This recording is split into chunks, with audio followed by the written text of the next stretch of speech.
We're talking to Mike Bowden, who is the president of Central Valley Container in Stockton, California. Mike, good morning. Good morning to you, Stas.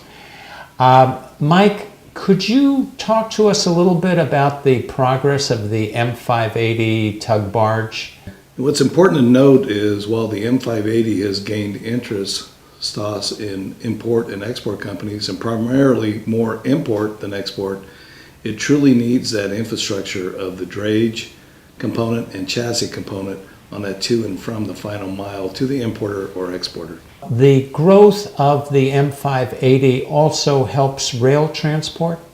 It does indeed. Rail transport is the way of the future for the United States. Several years ago, the shipping lines actually started getting away from all their ISO or international containers, moving around the United States, and they tried to keep as many as possible close to the coast or by the marine terminals.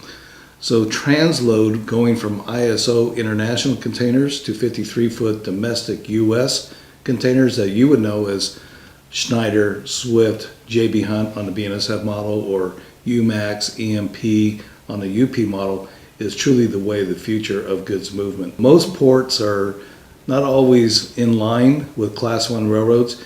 At the Port of Stockton, they're truly a joint facility with the UP and the BN, and then they have a short line that's very active. Several years ago was doing several hundred railcar moves a month, is now well surpassing 6,000 railcar moves per month. And the short line here at the Port of Stockton is actually owned by the Union Pacific and the BNSF, and then overseen by the Port of Stockton. So it's very, very unique and really not duplicated at any other port. So it helps with the rail integration between the port and the railroads. Absolutely. So you have a very diverse rail operation. It's not just containers, it's bulk, it's liquids, it's bulk commodities.